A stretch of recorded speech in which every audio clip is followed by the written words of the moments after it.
Broadcasting live from the Business RadioX studio in Cumming, Georgia, it's time for Simon Says Let's Talk Business 2.0. Now, here's your host, Gary Zermuehlen. Welcome, ladies and gentlemen, to Simon Says Let's Talk Business 2.0 radio show. On this show, we talk with high-performing business professionals to sharpen our skills, learn new ideas and concepts, share best practices, and get to know really smart people. So listen carefully, take notes, and look for their contact information at the end so that you can engage with them. As always, we will conclude with a sales tip from me at the very end. Today we have two amazing companies. We have American Property Restoration, and we also got 360 Pest Consulting here with us today. We're going to start off with the American Property Restoration with Andrea Cordon, and she's going to talk a little bit more about that company. But before you do, tell us a little bit about yourself, Andrea. A little bit. Okay. That's a loaded question to ask a woman, but I will go for it. So I was born in Guatemala, lived in the U.S., moved to Spain for a few years, and I'm back to the United States, and I'm happy to say I really love it, and I really love Georgia, so I've fallen in love with it. Oh, I came out perfect, too. You do probably a lot of business for what you do. Lots of business in this wonderful humid climate. So yeah, yes. I would think so. Just for our guests to know, American Property Restoration is a full-service disaster restoration company. Yep. It's delivering 24/7 emergency response with very swift remediation results to residential, commercial, industrial, and even government properties. They're kind of an A to Z company. Absolutely. Being really, for general contact, they're there for restoration, their property back to normal once you have that problem, those types of things. Yep. Tell us a little bit more about that. Well, for me, I've often worked, a lot of people ask, how is it you got into restoration?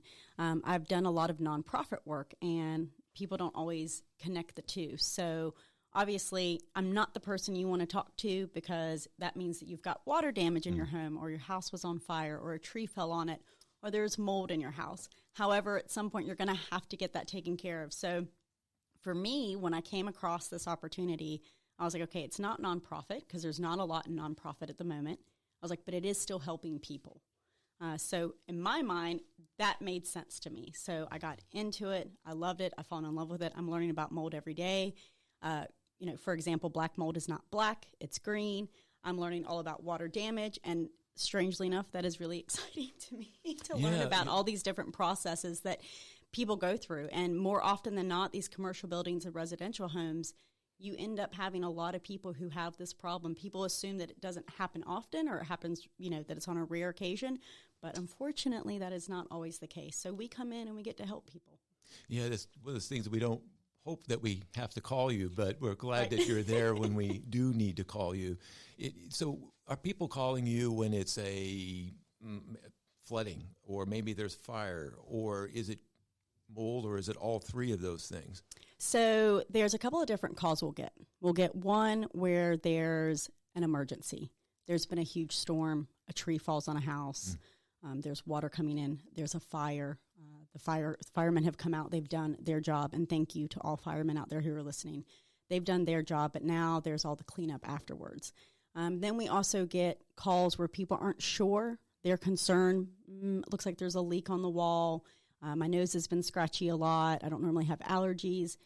We'll come in and we'll test the quality of the air, or we'll start checking for moisture in the wall. So those are the kind of calls we get. It's either people who are in a panic, which we're happy to take those calls, because then we can explain things, or people who are just kind of not sure, they're on the fence and they know something's not right in their office building or at their home, and we come in and we do a free estimate and kind of check out and see what's going on to kind of get them at that starting base to figure out what they need to do next. Yeah, I'm kind of thinking about this. My home insurance, would that be something that it would cover, or not, if there was mold found in my home, or maybe in commercial? No, absolutely. Absolutely. We work directly with the insurance company. So something that a lot of people don't realize, whether it's your residential home or even your office space, if you own a commercial or even a strip mall, right? They assume that when they call their insurance company that they have to use whatever whatever adjusters or whatever estimators or whatever company that they send out. And that's not the case at all. It is actually your legal right to choose who you want to work with. And I think that's really empowering for people to know in a situation where they're already overwhelmed and they're already stressed. What do we all need? We need to feel empowered in stressful and difficult situations. So you can choose who you want to do restoration work or general contract work on your home. Simply, we go to your insurance company, we give them our estimate, and they approve or disapprove. And of course, we've been in the business almost 75 years, combined with everybody at work. So we know the right estimations to give. Yeah, see, that kind of surprises me. I would think that, when we have an insurance problem with my car or whatever it is, they usually tell me to go to a certain place to get it done. And I always felt that, well, I have to do that because that's where they're telling me to go if I want it to get fixed. But in reality, that's not the case. It's completely different with your home and with your office buildings. It's totally different policies. Yep. Yeah, that's really good to know. Yeah. And why would they want to go with you versus what maybe the insurance company is recommending? Well, because we're wonderful people. No, they want to go with us. We are. The crew is great. I absolutely love everybody I work with. Our mold guy, he don't even ask him one question about mold. He won't stop. He's very passionate about what he does, and he's really good at it. But I would say go with us. Aside from the fact that we are phenomenal at remediation work, our work is quality. A lot of times people will get people coming in and doing fogging to get rid of mold, and that actually doesn't help. The mold just attaches temporarily to something different, and then it returns. So we actually use a serum to get rid of our molds. So that's a little more professional than using fog. But we're also an A to Z company. So what that means is we're general contractors. So when people get restoration work done, what does the word restoration mean to you? Yeah, I mean, sometimes I need it after my teenagers have completely ruined it. I can find you a good counselor for that one. I don't know if we can help get do the remediation on the teenager, but we could try. You never know. You send them to work with us for a little bit, get them out of your hair. But when the definition of restoration is to return something to its former condition, right? So as a restoration company, that would be the objective, right? That if you're a restoration company and you go in to do restoration work, that you're returning that building or that home to its former condition. However, the majority of restoration companies, they go in, they do the remediation, they remove the water damage, they remove the mold, they remove the fire damage, and then they hand it back to you and go, okay, now you've got to get somebody to come and build your wall, your roof. Maybe if you had flooring that had to come up because there was mold under it, then you have to go look for somebody else. However, with American Property Restoration, A to Z company again, we are general contractors. So when we remove that damage that's been done to your house, we then rebuild your wall. We put your roof back. We put your flooring back. If you had a kitchen, if you had tiling, we put the tiling back. We put the cabinets back. We rebuild everything. So that's a de-stressor for a situation that's already very stressful. So that's the reason I always tell people, absolutely come to us, because it's just a one call. It's not 5 or 6 calls, and you don't know who's coming in your door or not. You've already become familiar with us, and we can continue to bill directly to your insurance company. Yeah, I always have a problem using different vendors because one always blames the other one for the problem. Yes. And then they don't take any of the responsibility for it. But in this case, since you're doing it from soup to nuts, you're doing the whole thing, you can't do that. You're going to say, oh, yeah, we're going to make sure this gets done. And then you don't get stuck in the middle of that disagreement. Yeah, absolutely. Yeah. Absolutely. You don't want to do that. How do you stand out, in your opinion, from other people in your business? Is there something that makes you a little bit your secret sauce, so to speak? Absolutely. I think that, we care about what's happening in the moment. We're very aware of the emotional factor that's involved. It's not just about rebuilding a home or rebuilding, a building. There's a huge emotional factor. I mean, we have clients call all the time, even in between all the work, just worried, wanting to know where it's at. And we always take that time. I think that in any industry, whatever you do in life, if you're not taking the time to actually care about what's happening, on the other side of your client's life, it's a personal situation. If it's your home, you're going to lose photos, you're going to lose furniture, things that you've been collecting. If it's your building, if you own the building as a business owner, that's still a loss. That's still an emotional loss. So I think that we stand out in that way, because when people call Alicia, she's wonderful, Crystal's wonderful, Al's wonderful, we just say, how are you doing? And when we ask it, we actually mean it. Not just say, hey, have a good day, have a nice day, how are you doing today? I think we stand out in that way. A lot of times people call too, and they're like, oh, I've got a little bit of water here. If it's a job that's not very big, if we come out as a restoration company, the charge is going to be really high. But if we think that you can go to Home Depot and rent a drying machine, we're going to tell you, go to Home Depot, call us back. We've done this a bazillion times. Call us back. We'll walk you through how to do the dry out in your basement, because you don't actually need us for that. You don't even need to bill your insurance company. You don't even need to do any of that. Just go get a dryer. They're incredibly cheap to rent. Couple of days, dry it out, and then it's done. And then we recommend go find out why there was moisture. Get a plumber out there. Call us back if there's an issue. So, what do I need to be looking for? I mean, I may have mold in my house right now, and I don't even know. Probably because you're in Georgia. We're in Georgia, so yeah. we cannot pretend like there's not mold. I tell people you can't close your eyes and do not paint over it. Please do not paint over it. Ways that you can pick up mold, it's going to first start with water. So mold happens because of water, right? Or poor if you don't have good, if the air quality in your house is not good. So ways that you can see that is if you see like drips coming down the wall, you know, obviously if you see black speckles, if they're on the baseboards of your kitchen and bathroom, 100%, there's something going on in your crawl space, right? So that tells us it's coming from the bottom up, right? So if you see the speckles at the top, it's coming from the top down. So if you have speckles just around your air vents, generally you can clean those off. That's just moisture from cooking or moisture from the bathroom. So you want to just get a better dehumidifier in your house. But if you're having itching and scratching, then you probably have high levels of mold. But if you have water drips or water stains on the ceiling or the wall, what we would do, we would come out and we would do a moisture test. No, you cannot touch your wall to see if there's moisture. It's behind the wall. So we actually come out with equipment to find out. And then from there, that tells us, okay, there is moisture in the wall. There's possibly going to be mold behind that if it's been growing, because it only takes 72 hours for mold to start growing. So wow, it's really quick then. Quick stuff, yep. And the health effects are really bad. I mean, it can be very serious. Absolutely. So you got to jump on it. If you think you have it, you can call us. It's a free estimate. It doesn't hurt you any. That gives you a starting point to know what potentially is going on or what you need to prevent, so you don't have to call us, down the road to come out and do a bigger job. Let's talk a little bit about that. What are some advice that you would give for, building, or homeowners or things like that to be preventative or?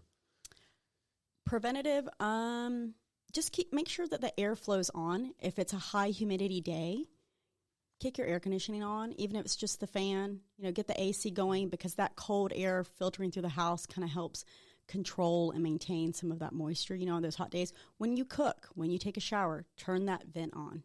Don't not turn it on. Turn that vent on, because it's going to suck up some of that steam that's coming from that shower from your cooking pot. So I think little things like that help. If you have a leak, if you notice a leak under your sink or a leak outside, look into it right away. Don't ignore it. Don't just go, it's just a little leak. Turn it off, because little leaks, water is an incredible, incredible source. It's an incredible element. Water finds its way through everything. You can have the thinnest, tiniest little crack that nothing can get through, and water will find its way through it. So water is pretty amazing. There's no stopping it. So if you have a leak of any kind, any sort, especially your crawl space, do not ignore those crawl spaces, because that mold will start coming up into the house. So just be aware. Just, keep tabs on your area. If you have an office building, if you've got ceiling spots in your office building, that's coming from your roof. So you definitely want to find out why that spot's on the ceiling immediately, because it could be something small. Don't close your eyes. Take care of it then, and then it's done. Because if you don't take care of it, it'll become something bigger. Yeah, that's what we don't want, is catch it while it's in its beginning stages, right. Not at the end. Yeah, that makes a lot of sense. If someone has a problem, how long does it take to fix something like this? I'm sure it's different for every case, but it's something that you have to leave the house while it's being worked on? Again, it depends. If it's, for example, remediation in one room of the house, you can still continue living in your house. We would cover things up. So when you remove mold, everything has to be covered, because when you open those walls, those spores are it's a free-for-all, So we do definitely cover everything up, or if you prefer everything removed from the home. So it completely depends on the job. If it's a fire job, most likely you're already out of the home or of the building. Why we go in and we get rid of the toxins and the chemicals that have spread throughout the building or the home. But that just really depends on job to job. The hope is that it's small enough that you can remain living in your home, but we can get things done in a matter of days, a matter of weeks, depending on the square footage. I mean, we've done, 19-floor hotels where the water starts from the top down, and then we've done bathrooms. So it just depends on the scope of the job for sure. Yeah. What about that fire smell? I mean, Is that even something that can be removed? Absolutely. Really? Absolutely. Yeah, we use air scrubbers. They're called air scrubbers. I'll let you imagine what that might look like. But yeah, we use air scrubbers to go in and get out because that smell is chemical and toxin. It's not just because something was burnt. So we do go in and we use air scrubbers to get everything out. And again, fire damage, you're going to need to rebuild whatever section of the house or whatever section of the building that the fire has already destroyed. So we are, again, A to Z. We can go in and we can rebuild that once we've gone in and gotten all the chemicals out of the air, off the walls. I mean, a lot of times people assume, well, that room's fine. Mm-hmm. There's no smoke in there. But it doesn't mean the chemicals didn't travel into that room, and there's ways to test for that. So. Okay, so you test for all those things. So Absolutely. When you're going back into the home, you know it's safe Yes. and that you can breathe this. Or Absolutely, yeah. Does that? Absolutely. I guess that would help with resale value as well. I mean, Yes. I never thought about that. When you sell your house, you have to tell if they had a fire. Yep, absolutely. Like and then you're able to say, I had a certified company come in, because a lot of people, again, a lot of people try to do things themselves. But then you can say, I had a certified company come in and remove all of the damage, remove all the chemicals, remove all the toxins, get rid of all the, all the like you said, the smell that gets left there. So another reason to be working with American Property Restoration. Absolutely, another reason. Absolutely, Yeah. we know our stuff. We know our stuff. So Yeah. yeah, absolutely. Before you go, why don't you share with our guests your contact information, if there's a phone number or an email or something like that they should be able to reach out, just so that they got you on their speed dial. Yeah, absolutely. If you want to stop by for any reason to take a tour of all of our machinery, we have snail and squirrel machines, and I'm not going to tell you what that is. You're going to have to call me to ask what a snail machine is. We are at 715 Beaver Ruin Road in Lilburn, Georgia, 30047. If anybody wants to give a call, if you have any questions about anything, you can call at 770-733-3584. If you want to email, you can email me directly at andreac@aprcat.com. Andrea, it was great having you on the show today, and I hope our guests never have to call you, but if they do, I know they're going to be in really good hands. Absolutely. With you guys all the way from A to Z. You're going to help them, and I think that's fantastic. There's companies like you out there. Absolutely. We can all sleep a little bit better knowing, because, mold happens, right? Things mold happen. happens, and it's Georgia, so mold absolutely happens. But thanks for having me on. This was great. Great. Fantastic. Now, we have our second guest today, and this is going to be a lot of fun too, folks. This is 360 Pest Consulting, and we have Chelle Hartzer, who's going to be talking with us a little bit more about that. Kind of give you guys a feeling. They are 360 Pest Consulting, provides technical services to small and mid-sized pest control companies that don't have their own full-time entomologist and training staff.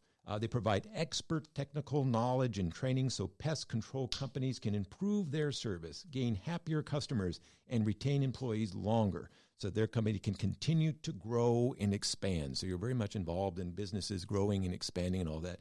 Chelle, before you talk more about it, tell us a little bit about yourself and how did you become an entomologist? I mean, how did that come to be? Oh, gosh, I don't know. It was a series of happy accidents. I switched my major halfway through college, and my very first entomology class just fell in love with it. There's so much cool stuff when it comes to insects.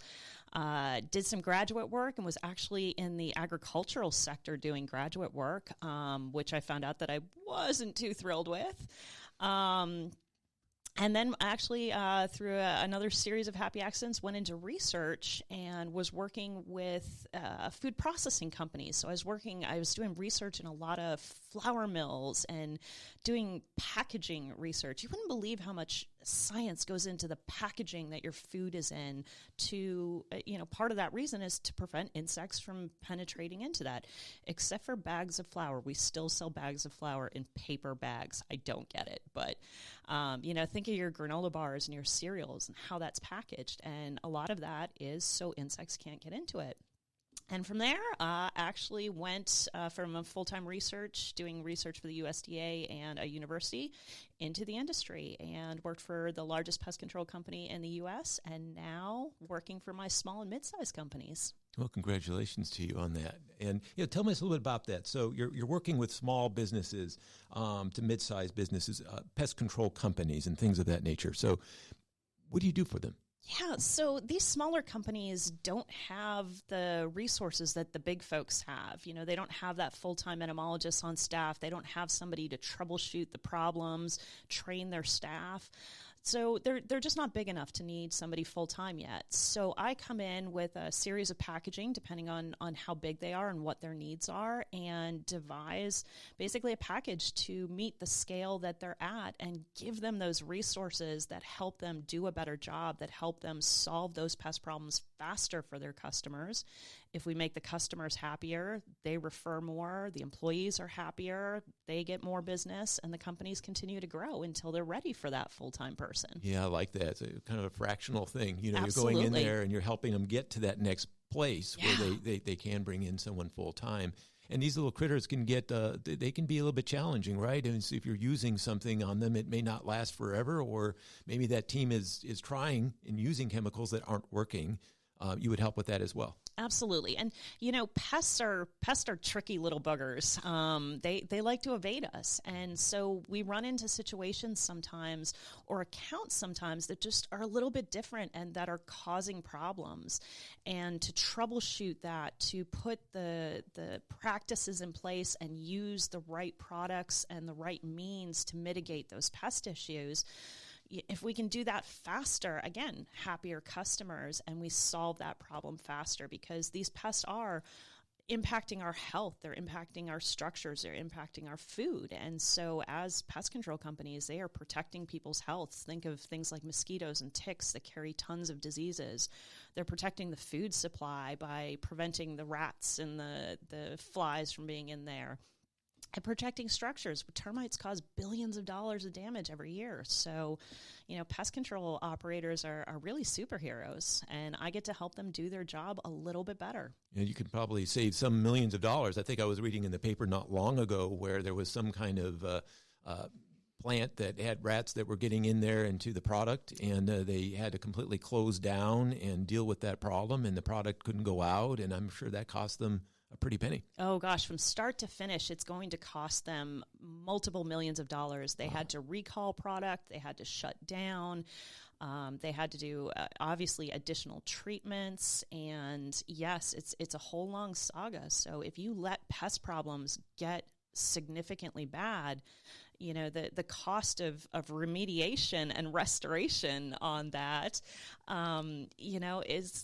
is extensive, when you could have put preventative plans in place to start with and dealt with those problems when they were still small and manageable. So yeah, that's hopefully where I can come in and help these folks make sure that we solve those problems fast. Yeah, get ahead of it. Absolutely. Absolutely get ahead of it.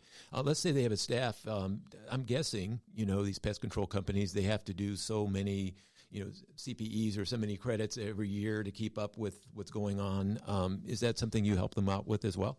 Absolutely. So training is so important. I mean, when you think of it, our pests have been around for thousands, if not millions of years.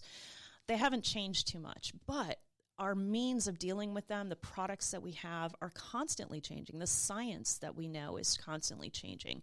So by providing that updated training and that continuous training, we make sure that their employees are up to date and, again, able to put the best practices in place. And pest control companies have to be licensed, and there are usually licensed operators and technicians. So in order to keep their license active, like you said, they need those continuing education units. So we will work with them and work with the states that they are licensed in to make sure that we keep their credits up to date so their licensing stays active. Since you're an expert in all of this, a subject matter expert, if I'm looking for a pest control company, and there's a lot of them out there, big companies, smaller companies, what should I be looking for? Who should I be considering? Yeah, that's a great question. So recommendations are always great. I always encourage people to talk to their neighbors, talk to their friends if they've had good experience, because if you've had a good experience with your pest control company, that says a lot about them. You want to make sure that they're licensed and insured. There are some companies, unfortunately, that try and fly under the radar and don't get their state certifications, and we don't want that. We want to make sure that they're licensed, that they're insured. And, whether you want one of the big name companies that has a big brand behind it, or you want to support one of your local folks, talk to them. They should be able to come in and do an evaluation. If anybody comes to your door, just says, calls you up on the phone and says, we can offer you pest control services for X amount. They haven't even looked at your house. How do they know what's going on? They haven't even looked at your business and what you may produce there or do there. So if you don't know what's going on, how can you even start to offer a service? So make sure that they're going to come. They're going to look around, do an inspection, and give you a customized plan that's going to fit your location, whether that's a business or a home. They should be able to give you that inspection and tell you what you need instead of just, hey, we can offer you this for $50 a month. What about human safety? I mean, chemicals, things like that. I think there's a lot of people a bit uneasy about putting any of these things in our home or around our children and stuff like that, but we don't want the pests. What do you recommend, or what do you have to say about that? So when I switched my major in college, the first thing I did is I swore I would never work for a pest control company because all they did was spray all this nasty chemicals. And then went on to work for the largest pest control company in the U.S. But what I learned, and especially working with food processing, is that pest control is really not about the products. It's about the preventative aspects. And one of the things I love about my job is that it's very much problem solving. Why is the pest there? What are they feeding on? How do we keep them out? And so we look at all these factors that go along with this, including sanitation, exclusion, looking at water sources in some cases to prevent that from happening. And then when we need to, we use a limited amount of products in the right places, in the right spots. So we actually don't use a lot of product in the pest control industry, but we're using the right products in key spaces to be super effective. In some cases, we do have to use larger amounts. If you notice a house that's been tented for termites, I mean, the termites have obviously penetrated all areas, and so we have to treat the whole house.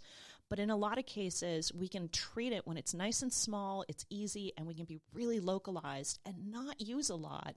And that pest control company should be giving you, the customer, that information of, hey, do these things on your part, and we can reduce the amount of pests that we have here. Yeah, so it actually could be beneficial to my health to use you versus getting an off-the-shelf something and then spraying everything and maybe spraying the wrong places. I think I've done that myself. So and not reading the label on the product, yes. Yeah. And the professionals do have options on better products than what you can buy in your local home goods store, which again means that they're able to apply less of that product and still have better results than what you may go out and get yourself. Yeah, less is more. Yeah. In many cases. I'm sure you've got horror stories. If you've seen any then in your, past that you're like, oh my goodness, boy, if they would have caught this earlier, it could have really made a difference, and they didn't. Unfortunately, all the time. Oh, really? People don't call me and say, Chelle, come look at this. Everything's perfect. No, I get called when... So I also work with the broader industry, a lot of folks in the healthcare industry, hospitality, anything dealing with food, as an independent assessment of anything that may be going wrong and help them work with their pest control companies better. So one of the ones that was pretty bad, and not from a sense of like there were millions of insects that we had to deal with, but it was actually a hospital, and they were getting small flies in an operating room. Which, I mean, anything showing up in that's a place that's supposed to be a sterile operating room is not a good thing.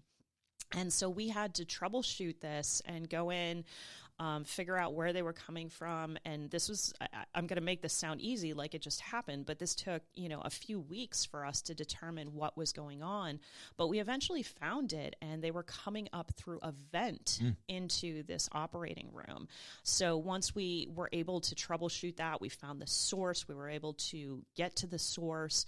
We were able to do a lot of exclusion. We did a lot of work on those vents and their air handling system to make sure that not only did we take care of the problem, but that problem would not happen again.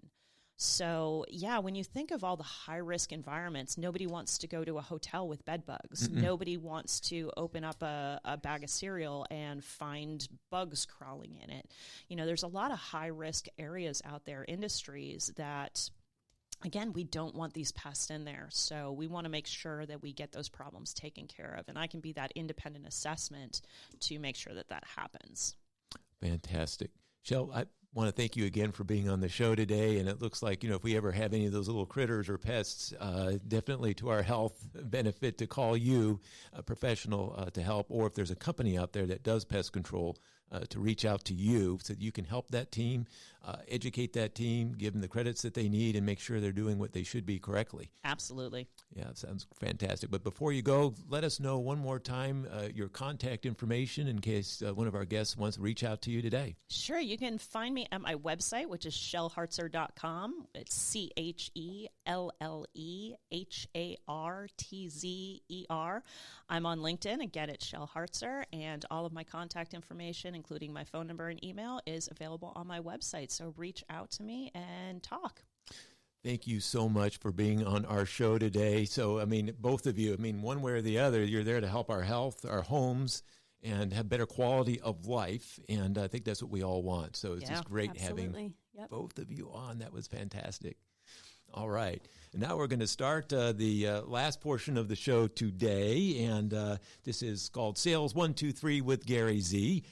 So this is where we have someone, one of our radio listeners, write in a sales question or a challenge they're facing. And I give them some tips on that and also how to overcome that particular challenge. Today, this one was from Jonathan. And Jonathan says, he writes, I had a really good meeting, or I get really good meetings with my prospects, and they tell me, just give me a call in a week or so, and I'm all excited, and I give them a call, and I hear nothing. I just get crickets. I just keep leaving voicemails, and they're not responding. Jonathan, I'm here to help you out on that one. By the way, that's not unusual. That happens to a lot of people. And it's called voicemail jail is what I call it. And the first thing you want to do when you go into jail is you want to get yourself out of it. And that's what we want to be able to do today. And so here's a technique that may work. First of all, one of the things to remember when this is happening is it could be a counterfeit yes that they gave you. So they showed some interest. They said, oh, yeah, call me back. But they really weren't interested, Jonathan. They were just, they didn't want to break your heart. They didn't want to say no. So they're just hoping that you won't follow up and that it'll all be forgotten, or they plan on just doing that. They're not going to respond. It's possible. So one of the things that we can do is to vet that out is to simply close the file or offer to close the file in a really nurturing way. And by doing that, that's more likely to get a response because it's psychological. It's almost loss aversion is what they call it. When you take something away from someone, it could be anything. We have a tendency to want to fight back for that. And so that's kind of gets that into play. So a way you could respond is you could respond to the person, hey, I've reached out to you a number of times. I've not heard back from you. I'm guessing that a bigger priority has come along. It could be that you've gone in another direction. It could be something just changed. If you could just let me know, that would be helpful so I know what next steps we need to be looking at going forward. So that's a way of closing or kind of offering to close the file in a nurturing way. And they may respond, and often they do, with an apology. Oh, yeah, we have had a priority, or someone in my family had COVID, or whatever it might be, in which case then you can start the process of getting an actual appointment going and get the whole sale rolling again. Or they may say, another priority came up, or we have gone in another direction. And they may say, that's it. And that's still a success, Jonathan, because what we don't want is that stuff in between, where we don't know if it's a yes or if it's a no. But this way we know where they're standing. That means we can move on to someone who can actually do business with us. And that's really what we want to be able to do in these situations.